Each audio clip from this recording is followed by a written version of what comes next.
आप अमेरिका में होते तो यही करते। चलो चलो चलो। बिस्मिल्लाहिर्रहमानिर्रहीम, अस्सलाम वालेकुम नाज़रीन, मैं हूं फ़याज़ महमूद और आप देख रहे हैं मेरा यूट्यूब चैनल। इस वक्त हम इस्लामाबाद हाई कोर्ट में मौजूद हैं और ये वो कमरा अदालत है जहां पे नूर मुक़द्दम कत्ल केस में थेरापी वर्क से एक मालिक और जो 5 उनके मुलाजमीन थे उनकी दरख्वास्त ज़मानत पर समाअत हुई थी। उस समाअत का तहरीरी हुक्मनामा इस्लामाबाद हाई कोर्ट ने जारी कर दिया है।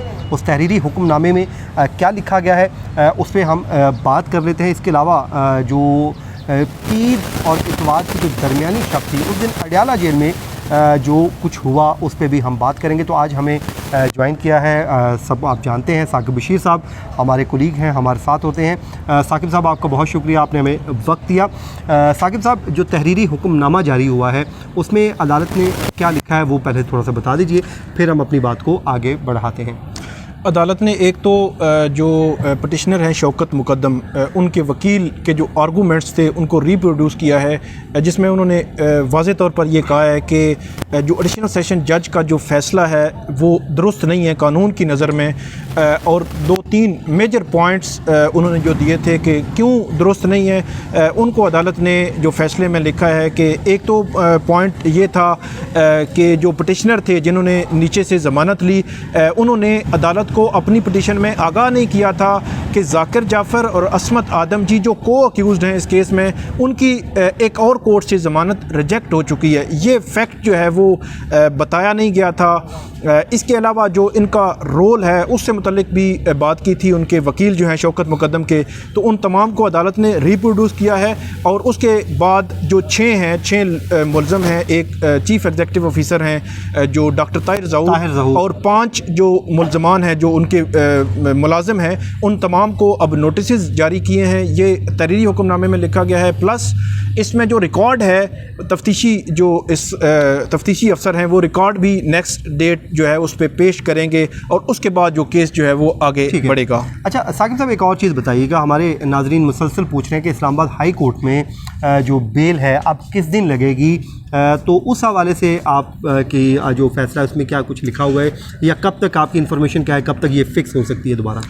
केस जो ऑर्डर आया है उसमें अदालत ने कोई तारीख़ जो है वो नहीं दी, तारीख़ के हवाले से नहीं लिखा गया कि कब नेक्स्ट फ़िक्स होगा, लेकिन होपफुली मेरा ख्याल है हफ़्ता 10 दिन, क्योंकि छुट्टियां भी चल रही हैं। अभी रिसेंटली कोर्स जो है वो 1 सितंबर से बाकायदा तौर पर उनकी हेयरिंग जो है वो शुरू हो जाएगी, तो होपफुली हफ़्ता 10 दिन लग सकते हैं। और उसके बाद जब रिकॉर्ड, ख़ास तौर पर रिकॉर्ड जो है केस का वो जब आ जाएगा तो उस डेट पर फिर इस पर बाकायदा आर्गूमेंट्स होंगे। ठीक है। अच्छा साकिब साहब, एक तरफ चल रहा है मामला के चालान जो है वो प्रोसिक्यूशन को भेजा जा चुका है, ये ज़राए बताते हैं, तो वो जब कोर्ट में आ जाएगा चालान तो उससे पहले अगर रिकॉर्ड यहाँ पे आ जाता है इस अदालत में, तो आपको लगता है इससे ट्रायल, अगर ये जब तक ये फैसला नहीं होता, ट्रायल आगे शुरू हो सकेगा या बढ़ सकेगा?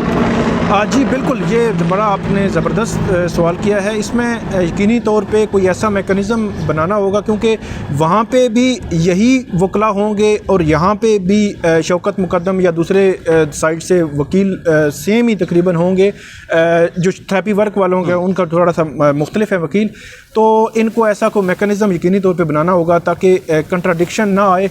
बाज़ औक़ात ये भी होता है कि कोर्ट एक ख़ास दिन रख लेती है हाई कोर्ट में, अगर ट्रायल चल रहा हो तो वो रिकॉर्ड मंगवा लेते हैं और डे टू डे हेयरिंग करके उसका फ़ैसला कर लेते हैं ताकि ट्रायल मुतासर ना हो। ये बाज़ औक़ात ये मामलात आते रहते हैं, तो ये मैनेज करना पड़ेगा। अच्छा साकिब साहब, इसके अलावा अब ये तो हो गया जो हमने कोर्ट की बात कर ली।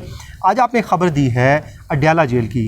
अडयाला जेल में कहा यह जा रहा है कि पीर और इतवार की जो दरमियानी शब थी, ज़ाहिर है शब इसलिए थी कि अमेरिका में उस टाइम दिन होता है, यहाँ पर जब रात होती है, तो उस वक्त फ़ोन कॉल की गई है अडयाला जेल में और मुलजिम के साथ रब्ता कर लिया है बाज़ाब्ता तौर पे अमेरिका ने। उसमें क्या हुआ वो 3 कौन से पॉइंट्स हैं वो शेयर कर दीजिए, फिर हम अपनी बात को आगे बढ़ाते हैं। जो ज़मानत का एक जो तनाज़ा सामने आ रहा है उस पर क्या है वो थोड़ा सा बता दीजिए। अच्छा, एक तो जो बात है बुनियादी तौर पर मेरा ख्याल है इस पूरे केस में, पूरे सिनेरियो में ये सबसे बड़ी एक पेशरफ्त उसको कहें, एक बड़ी ख़बर कहें कि अमेरिकन जो है वो बाकायदा तौर पर उन्होंने रब्ता कर लिया है। क्योंकि इससे कबल ख़बर आई थी जब वो फ़िज़िकल रिमांड पे था मुलज़म पुलिस के पास, तो प्रिंसिपल एक्यूज है ज़ाहिर जी जाफर। ज़ाहिर जाफ़र। तो उस वक़्त उन्होंने डिनाई तो नहीं किया था और एक्सेप्ट भी नहीं किया था कि हम मिले हैं या नहीं मिले। उन्होंने कहा था कि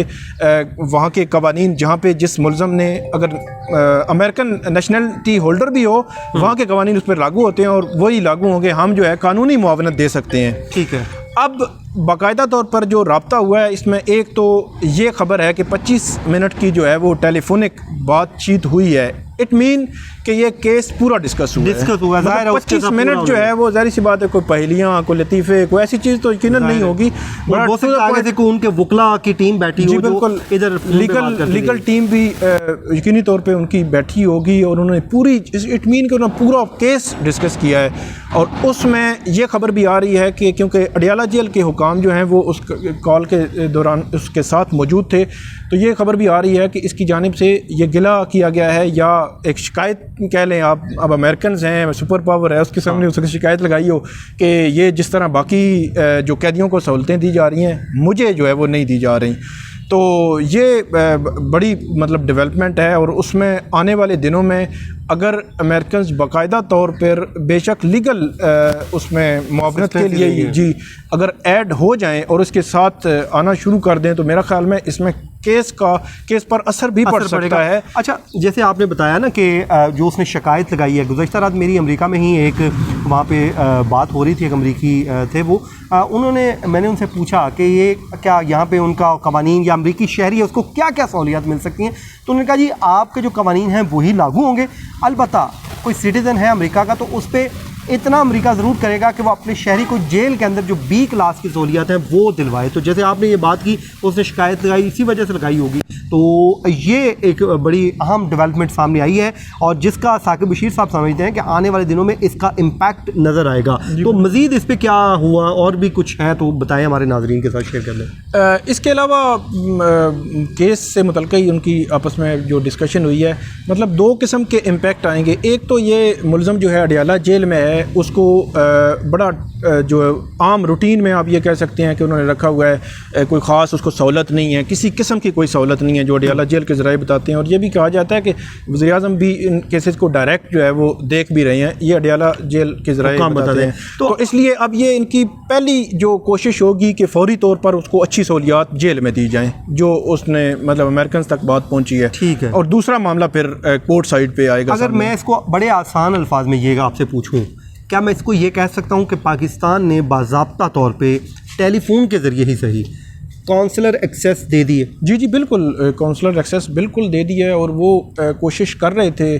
पहले उन्होंने वजारत दाखिला के ज़रिए जो है वो जेलर जो जेल हुकाम है उनसे रब्ता किया और अब जब दे दी गई है तो इट मीन की एक्सेप्ट होगी, उनकी एक्सेप्ट हो गई है। अमेरिका की जो दरख्वास्त थी वो पाकिस्तान ने बाज़ाब्ता तौर पर मंजूर कर ली है, उनको इजाज़त भी दे दी गई और उस पर इम्प्लीमेंटेशन भी कर दिया गया। साकिब बशीर साहब आपका बहुत शुक्रिया, आप केस के मुख्तलिफ पहलुओं को डिस्कस कर रहे थे। तो मुझे और साकिब बशीर साहब को दीजिए इजाज़त, अपनी दुआओं में याद रखिए। अल्लाह हाफ़िज़।